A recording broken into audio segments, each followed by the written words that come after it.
श्री सद्गुरुदेव परमात्मने नमः। श्री रामचंद्राय नमः। सद्गुरुदेव की सन्निधि में इस पुस्तक से कुमुदिनी बेन ने जो लिखा है, हम साधना और अभ्यास जो गुरुदेव ने इसके विषय में कुछ उपदेश दिए हैं, वे ही उपदेश हम पढ़ के सुना रहे हैं। और इसमें अब दूसरे भाग में क्रिया योग और अन्य विषय लिए जाएंगे। तो आप लोग सब सुनिए। आप श्री सद्गुरुदेव की सन्निधि में हैं। सर्वप्रथम क्रिया योग। पहले गुरुदेव ने कहा, सर्वप्रथम श्री गुरुदेव का ध्यान करो, पीछे संध्या वंदन, पश्चात मंत्र का कम से कम 3000 जाप करना चाहिए। चौथा कहा, पश्चात स्वस्तिक या सुखासन से बैठकर नाड़ी शोधन या कपाल भाती करना। पांचवा पश्चात ध्यान। छठा प्राणायाम। चतुर्थ प्राणायाम की 5वीं विधि। भ्रुकुटी या जिसको जो स्थान बतलाया गया है वहां मन को स्थिर करने का अभ्यास करना। कभी जाप, कभी ध्यान, कभी दोनों, कभी कुछ भी नहीं। ऐसा होता रहेगा, परंतु निरुत्साह न होना। ज्यादा सचेत होकर खूब अनुरागपूर्ण चित्त बनाना। पुनः ध्यान का अभ्यास करना। इस प्रकार दीर्घ काल पुरुषार्थ करते रहना तो अनायास ही सब भली भांति अपने आप होता जाएगा। ईश्वर प्रणिधान से समाधि लाभ होता है। ईश्वर की अनुरागपूर्ण भक्ति, प्रपत्ति और सर्व कर्मों के समर्पण करने से विघ्न दूर होते जाते हैं और अभ्यास में स्थिरता से व शीघ्रता से आगे बढ़ते हुए हमें समाधि सिद्ध हो जाती है।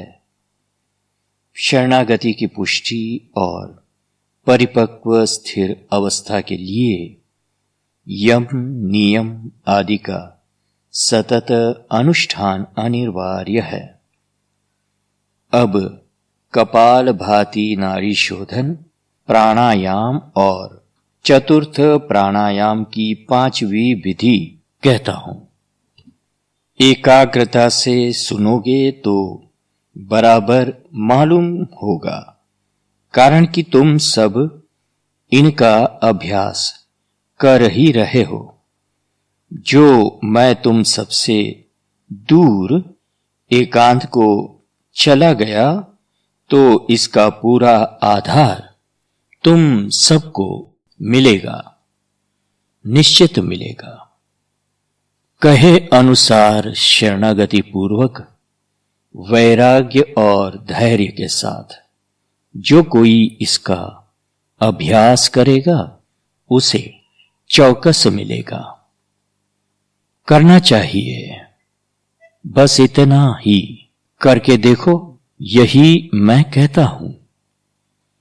कपाल भाती के बारे में समझाते हुए गुरुदेव ने कहा, सुखासन से मेरुदंड सीधा रखकर बैठना, दाहिना नाक बंद करके बाएं नाक से 3 बार शीघ्रता से रेचक करके उसी से ही शीघ्रता से बलपूर्वक दीर्घ पूरक करना और उसको बिना रोके ही अर्थात कुंभक नहीं करके शीघ्र ही दाहिने से बलपूर्वक दीर्घ रेचक करना और तुरंत ही उसी से दीर्घ पूरक करके बिना रोके तुरंत ही बाएं से दीर्घ रेचक करना। यह एक प्राणायाम हुआ। इस प्रकार वेग पूर्वक दीर्घ रेचक पूरक के इस प्राणायाम को कपालभाति कहते हैं। इससे पूरा आमाशय शुद्ध होता है। मस्तिष्क, नाड़ियां, फेफड़े शुद्ध होते हैं। कफजन्य रोग दूर होते हैं, जैसे कि जुकाम, गले का कफ, छाती का कफ। इसलिए श्वास रोग और क्षय रोग में लाभ पहुंचता है। इसका अभ्यास मन की स्थिरता बढ़ाने के लिए उत्तमोत्तम है। यह बात ध्यान में रखना। इससे सुषुम्ना का वहन होने लगता है, तो शनैः शनैः चित्त की एकाग्रता की धारणा शक्ति बढ़ती है। जाप या ध्यान में मन की चंचलता विघ्न रूप हो जावे, तब इसको करना और पश्चात जाप या ध्यान करना। सुषुम्ना का प्रभाव मालूम पड़ेगा। कपालभाति के और भी प्रकार है, परंतु यह विधि ज्यादा सुगम है और परिणाम तो देता ही है। प्रारंभ में 12 प्राणायाम करना, बढ़ाने में शीघ्रता नहीं करना। धीरे धीरे 4-4 बढ़ाना। रेचक पूर्वक दीर्घ व स्थिरता पूर्वक होवे, यह जरूरी है। 28 से ज्यादा 40 से 44 तक बढ़ाना। धीरे धीरे करना। 12 करने में कम से कम 8-9 मिनट लगनी चाहिए। नाड़ी शोधन। गुरुदेव कहते हैं, नाड़ी शोधन कैसे करें? वाम नाक से शीघ्रता से और वेग पूर्वक सांसों को बाहर फेंकना। पश्चात फौरन उसी से बाहर से वायु को वेग पूर्वक खींचकर, अर्थात दीर्घ पूरक करके तुरंत ही दाहिने से वेग पूर्वक रेचक से फेंकना। फिर दाहिने से पूरक करके वाम से फेंकना। इस प्रकार करें। प्रारंभ में 12 करें, फिर क्रमशः बढ़ाना। इससे मन स्थिर होता है, सुषुम्ना वहन करने लगती है। कपालभाति जैसे ही सब लाभ देता है। मन की स्थिरता बढ़े, यह मुख्य पुरुषार्थ है। सहायता के लिए कपालभाति, नाड़ी शोधन, प्राणायाम आदि का अभ्यास मुख्य नहीं। इनका आवश्यकता अनुसार उपयोग करते हुए मुख्य लक्ष्य को सिद्ध कर लेना चाहिए। प्राणायाम समझाते हुए अनुलोम विलोम भस्त्रिका, इसे समझाते हुए आगे गुरुदेव कहते हैं, बाएं से धीमे धीमे लंबा दीर्घ पूरक मूलाधार तक करके फौरन दाहिने से दीर्घ रेचक करके तुरंत दाहिने से पूर्ववत पूरक करके फौरन बाएं से दीर्घ रेचक करे। यह 4 प्राणायाम हुआ। ऐसा 8 करके 9वीं बार वाम नाक से पूरक करके यथाशक्ति कुंभक करना। पश्चात दाएं से रेचक करना। यह 10 प्राणायाम का पहला प्राणायाम हुआ। दाएं से पूरक करके 9वीं बार कुंभक के पश्चात 10वीं बार वाम से रेचक करना। यह दूसरा प्राणायाम हुआ। अब तीसरा प्राणायाम पहले प्राणायाम की तरह करना। अब पहले मैं विशेष सूचनाएं कह देना चाहता हूं, पश्चात चतुर्थ प्राणायाम की 5वीं विधि कहूंगा। यह अनुलोम विलोम भस्त्रिका प्राणायाम 3 बार ही करना। इसमें कुंभक का समय बढ़ाने का महत्व नहीं है, परंतु रेचक पूरक की संख्या बढ़ाने से मन व प्राण की युति होते होते दोनों की स्थिरता बढ़ती है। परिणाम में चित्त की एकाग्र स्थिति उत्पन्न हो जाती है।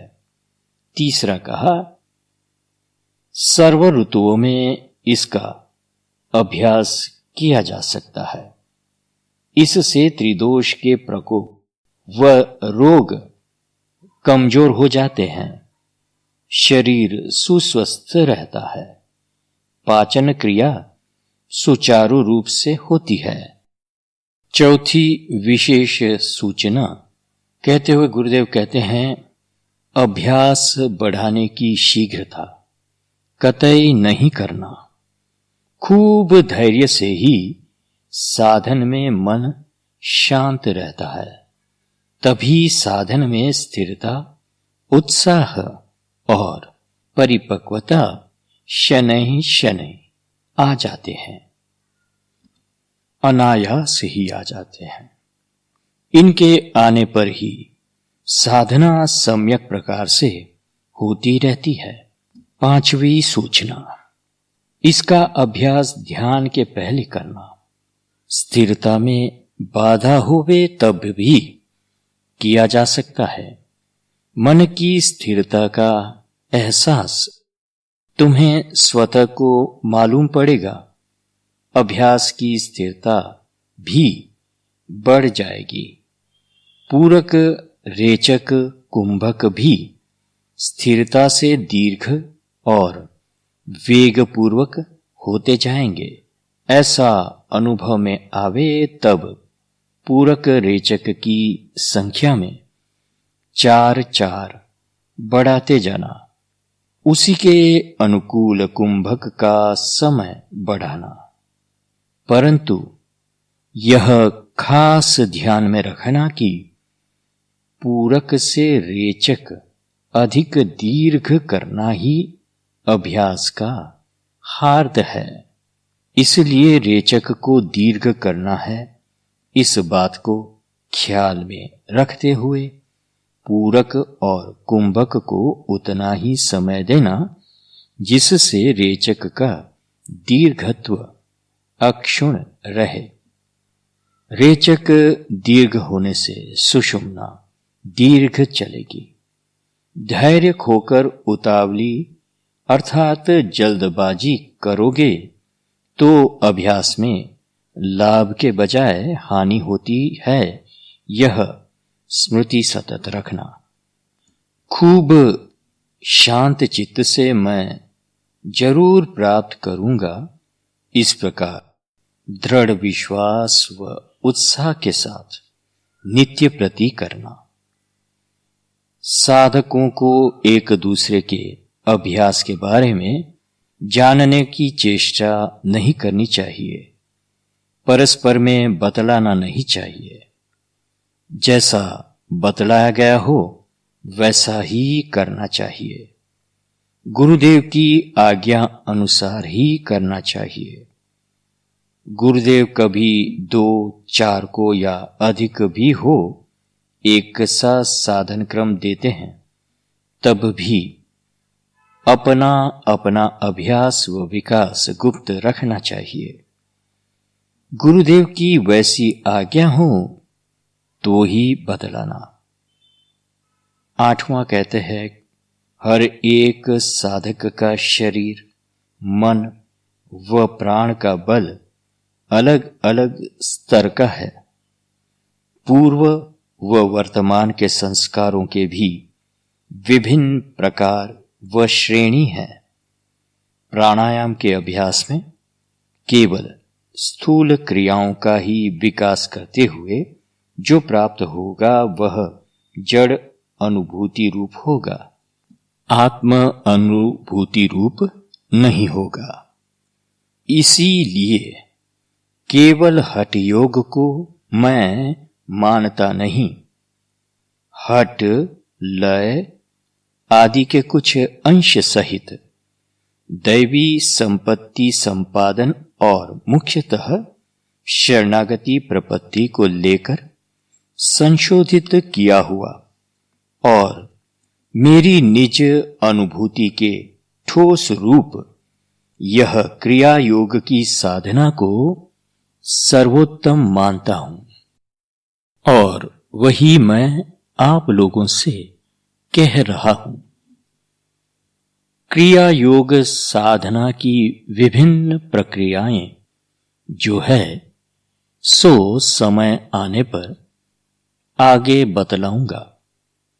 पूरक रेचक शक्ति के अनुसार साधारण वेग से परंतु दीर्घ करना, शक्ति हो तो दीर्घ वेग पूर्वक करना, अभ्यास परिपक्व हो तो अति वेग पूर्वक करना, परंतु अपनी अपनी शक्ति के अनुसार करना। 10वां बताते हैं गुरुदेव, साधन साध्य नहीं, कृपा साध्य ही है, यह निश्चित है। कृपा के पात्र होना यह पुरुषार्थ है दैवी संपादन प्राप्त करने का। आगे गुरुदेव चतुर्थ प्राणायाम की 5वीं विधि समझाते हैं। राजयोग के उत्तम अधिकारी के लिए चतुर्थ प्राणायाम की विधियां हैं। सुखासन में मेरुदंड सीधा रखकर बैठना, जिस नाक से पूरक करना हो उससे पूरा श्वास बाहर निकाल लेना। मूलाधार, ब्रह्मरंध्र, भ्रुकुटी आदि किसी एक स्थान पर अथवा नासिका के अग्रभाग पर ऐसी भावना करते हुए कि र से उसी विशेष स्थान पर श्वास आ रहा है, अर्थात पूरक करना, और से रेचक करना। इस प्रकार पूरक रेचक करते हुए बीज मंत्र का एकाग्रता पूर्वक खूब शांति से जाप करना। इसका ठीक से अखंडित रूप से नियम पूर्वक अभ्यास किया जाता है तो पूर्व संस्कार धीमे धीमे क्षीण होते होते मन की स्थिरता इतनी बढ़ जाती है कि श्वास प्रश्वास की गति भी स्थिर हो जाती है। मन की स्थिरता धारणा में परिवर्तित हो जाती है। इंद्रियां अपने अपने विषयों से संबंध छोड़कर अपने आप सहज भाव से ही अंतर्मुख हो जाती है। चित्त बाह्य विषयों से निरुद्ध होकर ध्येय के अभिमुख हो जाता है। इसलिए इंद्रियां भी विषयों से विमुख हो जाती है। विवेक ज्ञान युक्त प्रज्ञा का प्रकाश प्रस्फुटित हो जाता है। श्वास प्रश्वास अर्थात पूरक रेचक जहां तक जा सके इस प्रकार दीर्घ लेना और दीर्घ छोड़ना, धीरे धीरे शांतिपूर्वक छोड़ना, एक सी गति से छोड़ना, धैर्य रखना। दिन मास तो क्या, कई वर्ष भी हो जाएं, धैर्य रखना अनिवार्य है। बराबर करते रहोगे तो मन और प्राण दोनों निरुद्ध हो जाएंगे, सूक्ष्मता प्राप्त होगी, चित्त शुद्धि होगी। अब चित्त नदी की दो धाराओं में से वृत्ति प्रवाह कल्याण सागर की ओर अनायास बहता है। प्रवाह उलट गया, संसार सागर की ओर से हटकर कल्याण सागर की ओर बहने लगता है। देखो, यह चित्र यानी मन तरंग। योग प्रदीप में मैंने चित्र नदी का यह चित्र देखा था, वह याद आ गया तो मन तरंग उठा, तो मैंने चित्र बनाया। अब सुनिए चित्त रूपी नदी के बारे में गुरुदेव समझाते हैं।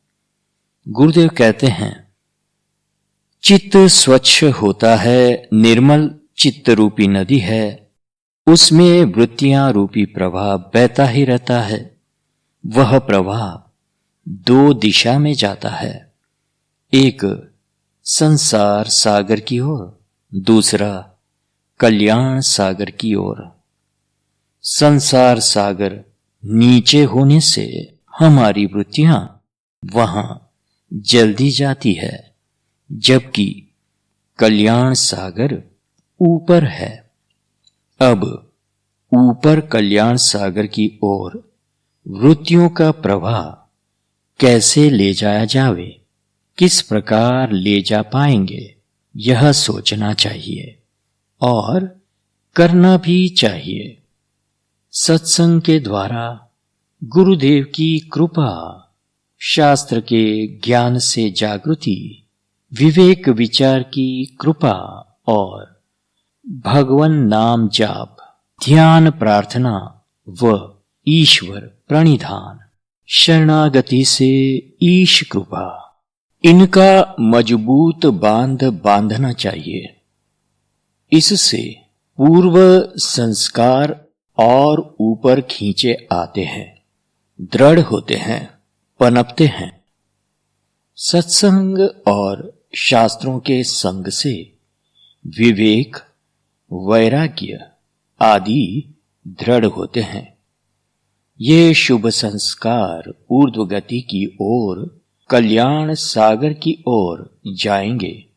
तब विरोधी अर्थात अशुभ संस्कार जो हमारे कल्याण प्राप्ति के मार्ग में विरोधी बने हुए रहते हैं, नीचे की ओर खींचते हैं, वे शुभ संस्कारों की जागृति और पुष्टता से आप ही आप दब जाएंगे।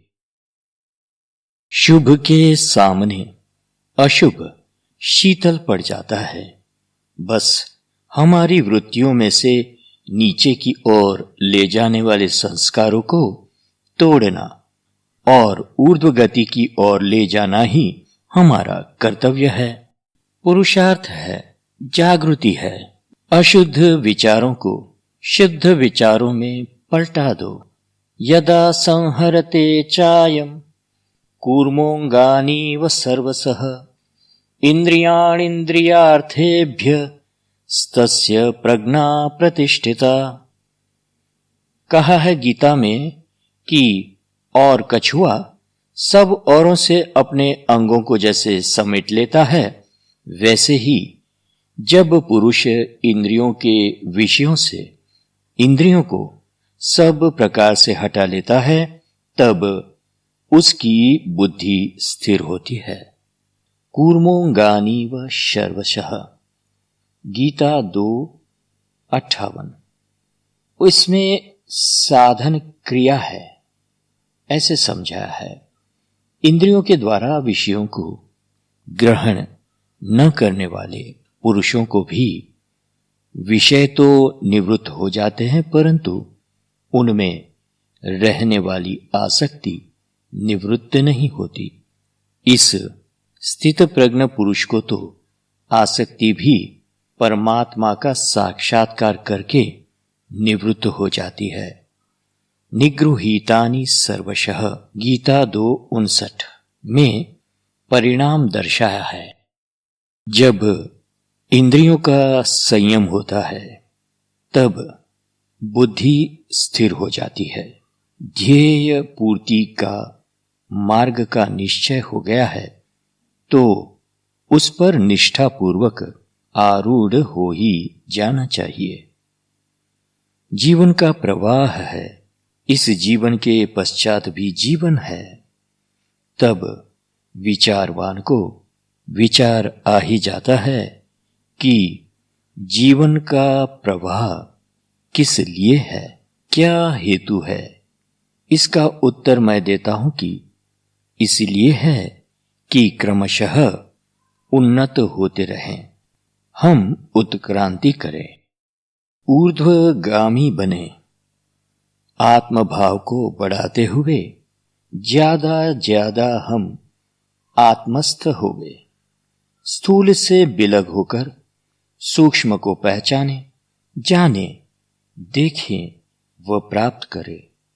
नर से नारायण होवे, जीवन दिव्य बने, हम दिव्य बने। इसके लिए हमें उच्च स्तर के विचार, भाव, रस और क्रियाकर्म निष्पन्न करने चाहिए, पुष्ट करने चाहिए। हमारा जीवन प्रवाह सद्भावनाओं से, सत्कर्मों से, सत्विचारों से तथा शुभेच्छाओं से संयमित रहा हुआ हो और बहेगा तब ही लक्ष्य की ओर अर्थात कल्याण सागर की ओर बहेगा। अन्यथा तो लक्ष्य की विपरीत दिशा में चारों ओर बिखरता हुआ बहेगा। नदी का प्रवाह समुद्र से मिलता है, परंतु नदी अपने प्रवाह को अपने तटों से संयमित रखती है। जब प्रवाह संयमित नहीं रहता है तब क्या होता है जानते हो ना? बाढ़ आती है, कईयों के प्राण हर लेती है, कितना नुकसान कर देती है। जिसके संयम नहीं, मर्यादा नहीं, उसे क्या कहा जाए? खोखला मनुष्य। जो कहता है या समझता है कि मैं साधक हूं, उसके लिए नितांत अनिवार्य है कि वह संयम साधकर जीवन उन्नत बनाता रहे। ऐसे ही दिन न गंवावे।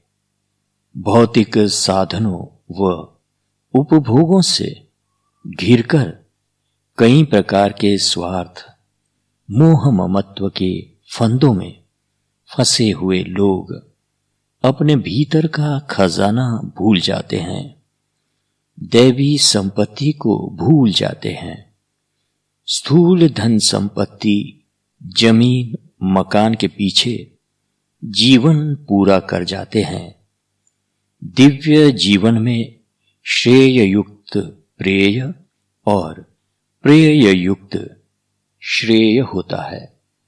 सब कुछ प्राप्त होता है। और फिर आगे गुरुदेव मन तरंग समझाते हैं।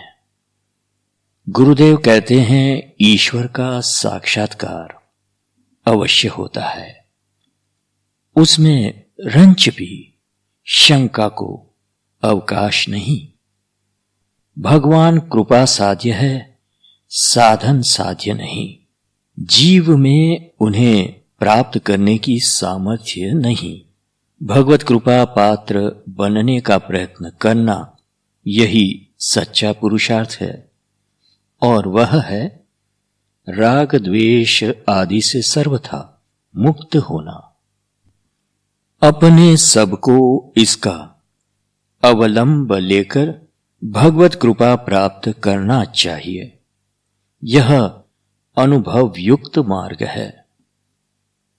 आपकी योग हठ की और झुकी हुई इच्छाओं की पूर्ति इसके द्वारा समाधि लाभ हो जाएगी, कारण कि इसमें हठ, लय, मंत्र, राज चारों योगों का यथास्थान समावेश होता है। निरुत्साह न रहना चाहिए। यदि यह विद्यमान रहकर पुष्ट हो गया, यानी कि निरुत्साह जो पुष्ट हो गया, तो संशय, प्रमाद, आलस्य, भ्रांति दर्शन आदि विघ्न उपस्थित हो जाते। तब साधन से बिल्कुल उपरति हो जाती है। जो साधन बतलाए हैं उनको धैर्यपूर्वक करना चाहिए। वृत्तियों को अंतरंग करने में साहस सहित प्रयत्न करो, पर स्मरण रहे कि ईश्वर शरणागति विस्मृत न होवे, कारण यही क्रिया योग का प्रयत्न है। ऐसा योग आचार्यों का निश्चय अनुभव है। तपः स्वाध्यायेश्वर प्रणिधानानि क्रियायोगः। ईश्वर प्रणिधान शरणागति मंत्र जप व अर्थ अनुसंधान से प्राप्त है। यह अनुभूत है। जप, मंत्र, तप, औषधि और समाधि, यह पंच प्रकार से सिद्धि यानी ईश्वर अनुभव होती है। तुमको सत्य में ही उत्थान करना है तो अवश्य कठोरता पूर्वक साधन करो। शक्तिपात से कुंडलिनी जागृत की जाती है। गुरुदेव व शिष्य भीतर सूक्ष्म में एक से हर्ष उल्लास से एक सूक्ष्म स्तर पर एक दूसरे के ऐसे सन्निकट हो जाते हैं, तब शिष्य की ओर से सहज अनुराग रूप प्रकर्ष प्रपत्ति चली आती है, जो गुरुदेव से शक्तिपात सहज प्राप्त कर लेती है। भाव उद्रेक की एक क्षणिक बात है। सम्यक सात्विकता और अनुराग की एकाग्रता पूर्ण अर्थात ध्यान की अवस्था में भी कुंडलिनी जागृत होती है। पूर्व जन्म के अभ्यास के संस्कार हो तो भी कुंडलिनी सुषुम्ना में पहुंच जाती है। जप व ध्यान समाधि तक पहुंचा देते हैं। कुंडलिनी जागृत होती है तब भीतर के चक्र अपने आप शनै शनै विकसित होते जाते हैं। बुद्धि प्रकाशित हो जाती है। सहज उपरामता उपेक्षा स्वभाव बन जाता है। किसी की ओर लालायित या आकर्षित नहीं होता।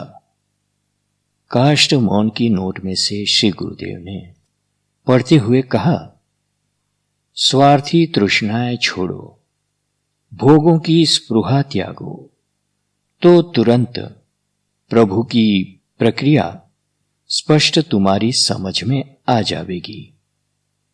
गुरुदेव ने उत्तर देते हुए कहा, अरे बाबा, इस प्रकार की आटी घूटी में से कुछ प्राप्त होगा नहीं। अपने नित्य प्रति के शुद्ध आचरण युक्त भगवत शरणागति से ही शांति लक्ष्य की प्राप्ति होगी।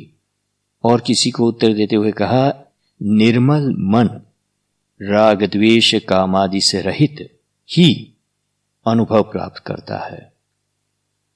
क्या आत्मा विश्वास से कह सकते हो कि मन बिल्कुल शुद्ध निर्मल हो गया और अनुभव न हुआ?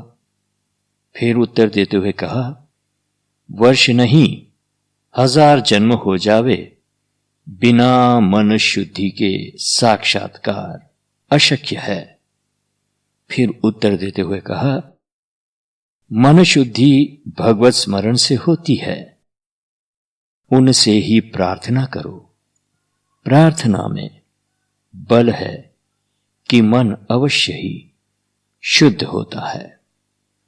जीवों की भगवान ही एक गति है, वही भरता है, वही भोगता है और वही प्राणी मात्र के आधार है। ऐसी परिपक्व निष्ठा होना, दैवी संपत्ति यथाशक्य प्रादुर्भाव हो, ऐसा सतत विचार रखना। और आगे उत्तर देते हुए कहा, परिणाम तो उसी दिन से निकलने लगता है जब से भगवत शरण होते हैं, पर प्रत्यक्ष स्वच्छ होने पर होता है।